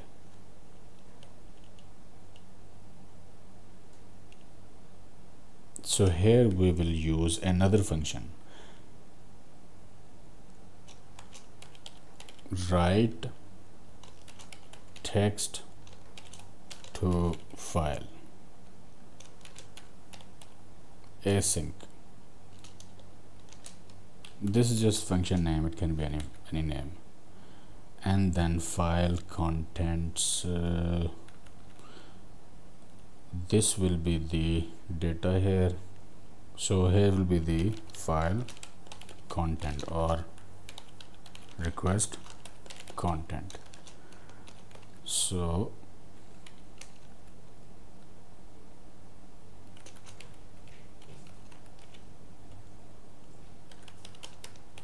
const json dot stringify request dot body. So this is the request, this is our route /write, and request, it will receive the request, and then we are storing the body from that request in this variable, and we are converting it into string.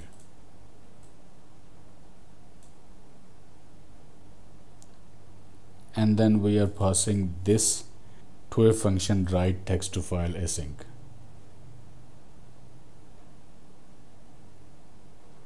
We haven't declared this function yet. Do that here, like const that function async and content to write this one,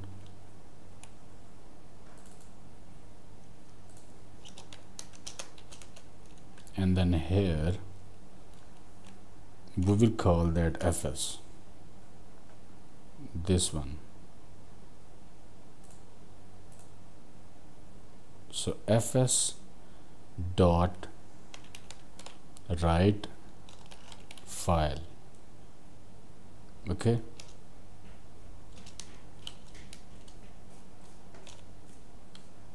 dot slash src, because we are writing to a file here that is inside the src. Server.js is also inside the src folder. This server file is being called from this package.json that is outside of this src. So while writing this path, even then this server.js file is inside src, you will have to write the full path dot slash src. Otherwise the new file will be thrown outside of this src. You want to write file here. You want to replace this file data.json. So src dot slash data.json. So data.json, this file will be replaced. This function will receive contents from this request body. Okay, so contents will be here, and then this fs module will write to that file, and that file is this one. You can change the name, a new file will be written here, but we are replacing this file data.json. Okay, so next, what this fs module will write to this file, this one here, and then in case of error,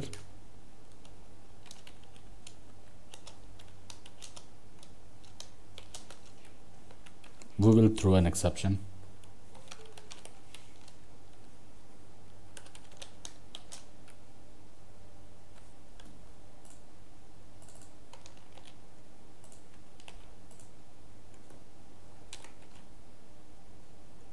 And if error console.log error,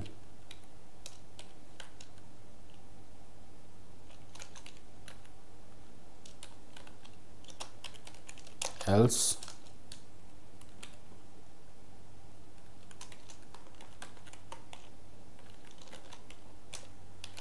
done writing to file.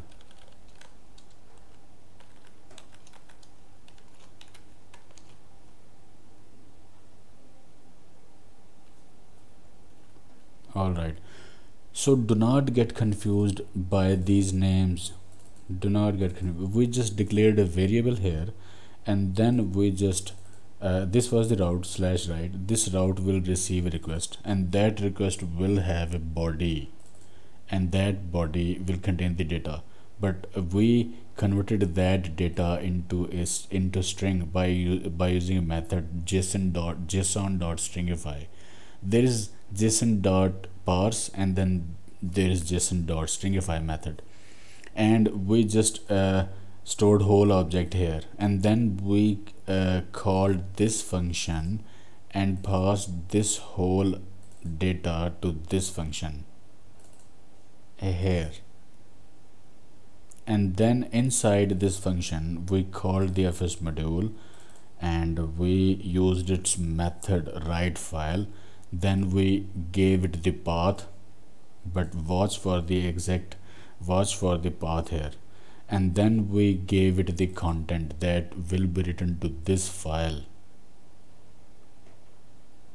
and that's it. So why we converted this object into string? When sending data to a web server or file, the data has to be a string. So we converted JavaScript object. This was JavaScript object that we received. We converted it into string. And we used json.stringify for that. So I guess we have prepared our server. So our server is here and we can use it, but it is not running right now. This is the server that is serving our front-end app. That is the server that is running, and our server should run at this port, localhost, and then it should run at 5000 port, but it is not running right now. And we have created a server, but we have to fire this server up. As you can see, we have got this package.json file and it had got a command start. We updated this file and added few custom commands here. This was to just show you server node. You can use node to run that file, that server. And then we created a command server, then client. These name can be any names. It can be server 222, it can be client 333, and these are just the names. Do not get confused by the names, okay? And so this server is calling nodemon package to serve this file, and nodemon will watch this file. Whenever if you want to change this file, you won't have to stop and start the server, okay? So this nodemon will restart this server by itself, and you will save some time. And so client is that script, that generic script that came with the create react app. So we have got the server, we have got the client, and then we created another command dev and we gave it concurrently package, and then we fired up two commands. Here it could be npm server. I am using yarn, so I used yarn server, this command, and then yarn client, this command. So I can use this command, yarn server, and not this. Let me try this. So I have got this, and this server is already running, so I cannot use this terminal. But what I can do, I can go here and I can start another git bash here or terminal here, and I can use yarn server here. Let's see what happens. And it fired up the node and it called our file server.js, and as you can see, server is running, listening for incoming requests on port 5000. This is the address. So now I guess our server is running. Let's see. This was our server. We reload it, and as you can see that message here, server is running. This is our default route. Okay, this is our default route that we created here. This one, default route, this with this slash, and we have got we created a 404 route as well. This is 404. Let's see if this works or not. So slash something and could not find specified route. So this is our 404 route. So our request, we will receive our request here, but we won't call this route. This route will be called from our app.js from here. Okay, so we do not need to call this route from here, and that's the message that server is running, that is sufficient for this server. But you know, this is our server, this is running, and 100% okay, this is the server, this is running, and this is running.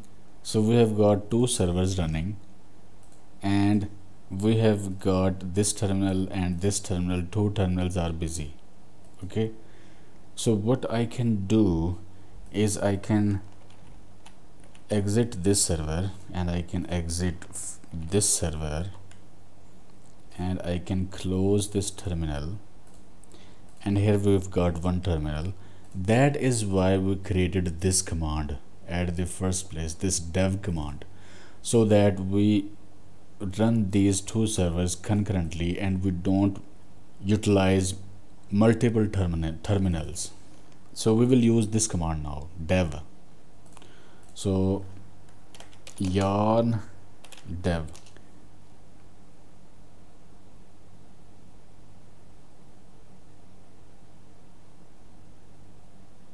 so it will fire up two servers concurrently, our front-end server and backend server, as you can see. So let's see, refresh this, and you can see this some activity here as well, get 304, and this is the time, and Morgan will do that. Morgan will log useful information here, and some more information.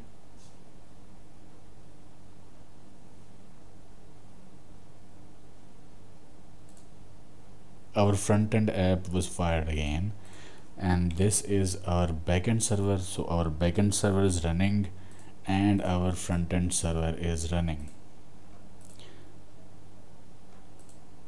So now we will test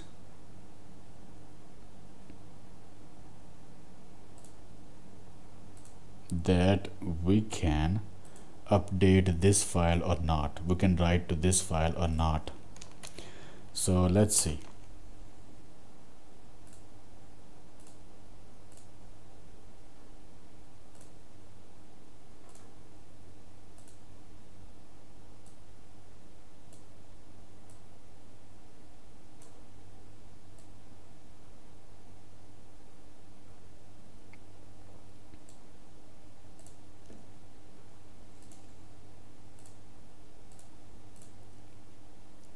Alright, so I'm coming here and I just copied this data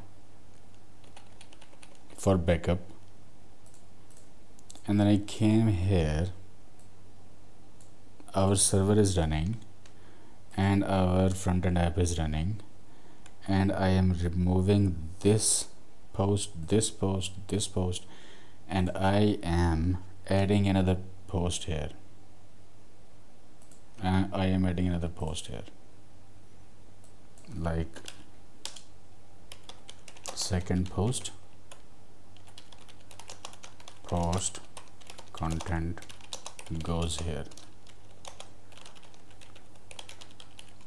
Okay, so let's add post. So post was added, and let's see, and our data.json file has changed. But this was not the data that was here at the first place. The data was like this. Then what is this? Let's see. I just cut it from here, and you can use any JSON formatter. This, by the way, came back here, and this is the JSON formatter. You can search for any tool like this online, and I just paste it here, and it gave me it can format or beautify this data. And as you can see, this was the hello world, and this was the new post, second post, and this one. So our app is working.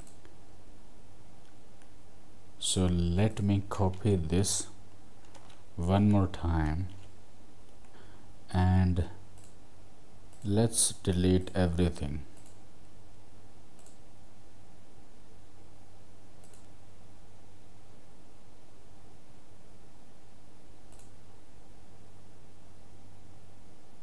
So our data.json file, it has got nothing in it now. So let's add post 1, content for post 1, add post, and it is here, and then here post 2, content for post 2, add post. So another post was added. So ID post 1, post 2, and here post 3, content for post 3, add post, and the post was added here. And now if I reload the page, the new posts are here, and we have successfully changed our JSON file locally. And I can edit this post,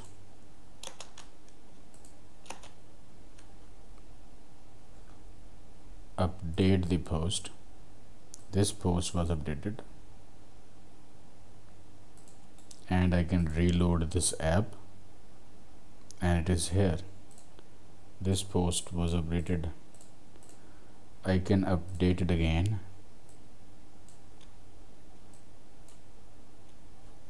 update post. So this was updated, and it was updated here as well.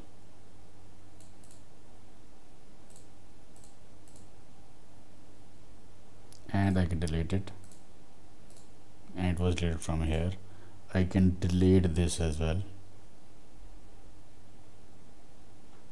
and it is deleted from here.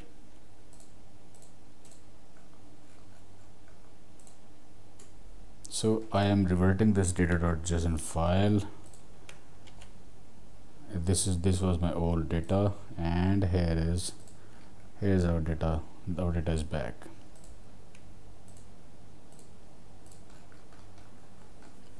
So there you go. You can add post, you can delete post, you can edit post, update post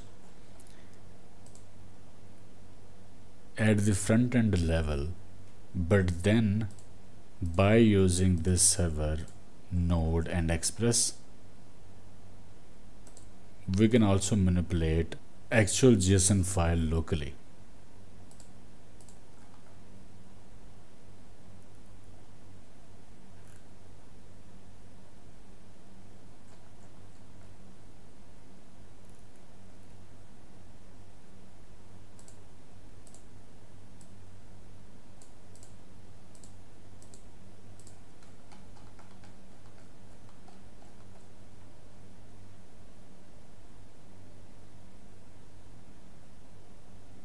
And this code and this app can be refactored and improved, but I will leave it to you. And if you want to suggest for improvements, you can definitely do so. Use comments to tell me if I did anything wrong, or if there is something you can update in this app, then it would be really nice. So this was our state. This was use effect. We didn't use use effect much, but here is add post, and then this is delete post, this is populate post, and then update post, and this was the JSON file operation where we sent the request to backend server and updated our JSON file. And then this was our little app and form to add entry or post, and here is to edit the entry, and this was the app.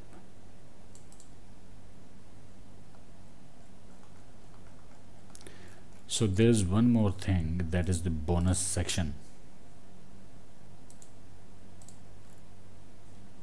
That bonus section is about downloading that JSON file on request.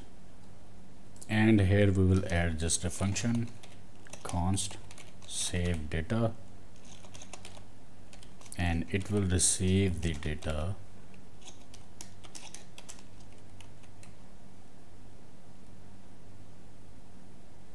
and then do something with it. The file will be downloaded, updated file or JSON file, whenever you want it will be available and will be downloaded. Let's add a button here.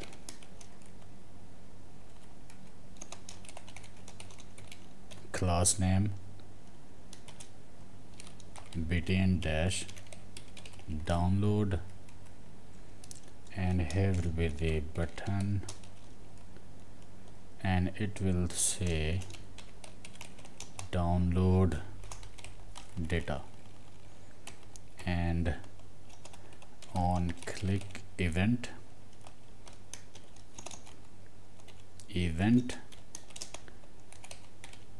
call the function save data and give it data. That's it. So this data is data from our state, this one our main state. So we will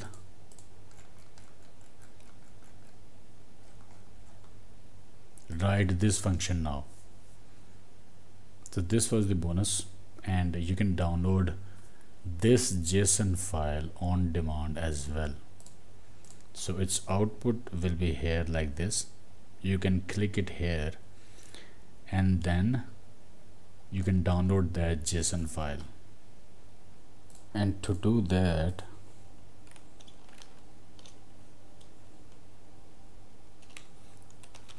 const file data JSON dot stringify, and that data that we received from this state, and then const blob new blob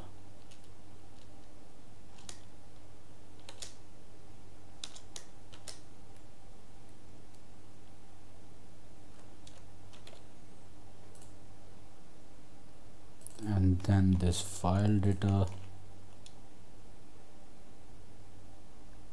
and its type will be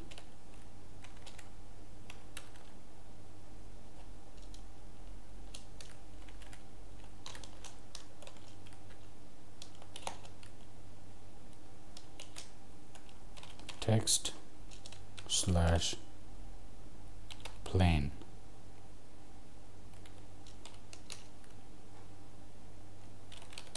Const URL is equal to URL dot create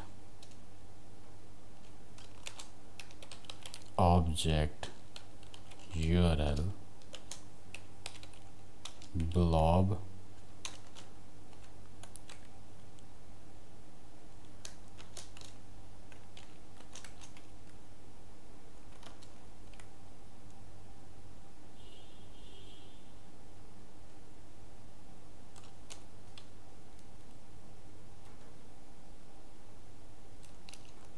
and then here create link const link is equal to document dot create element and anchor point link to file to be downloaded.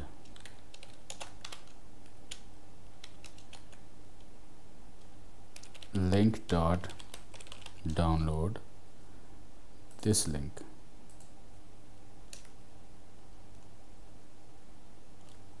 is equal to new data dot json. This is the file that will be created and downloaded. You can name it to your liking.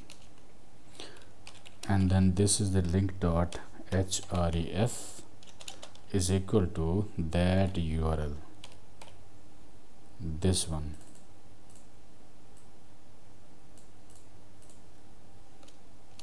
And then trigger download link dot click. Okay, so let's try it. This is the JSON data and let's download it.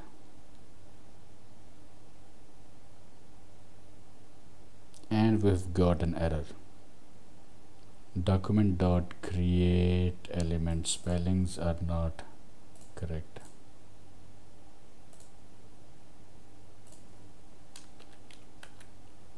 Create element. So let's try one more time. Download, and we have downloaded a file, new data. Let's see what it's got. So this was the file new data.json. It is the exact file that is like this file. So this file was created. And let me demonstrate something further. Let's delete all of these records. And now there is one record. Now let's download this file. And as you can see, now it's got one record only.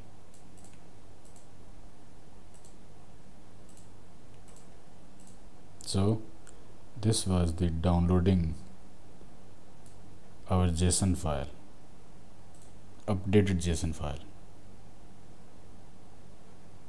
So I hope you liked this video. Give it a thumb up and subscribe if you haven't already. And I will see you in the next video.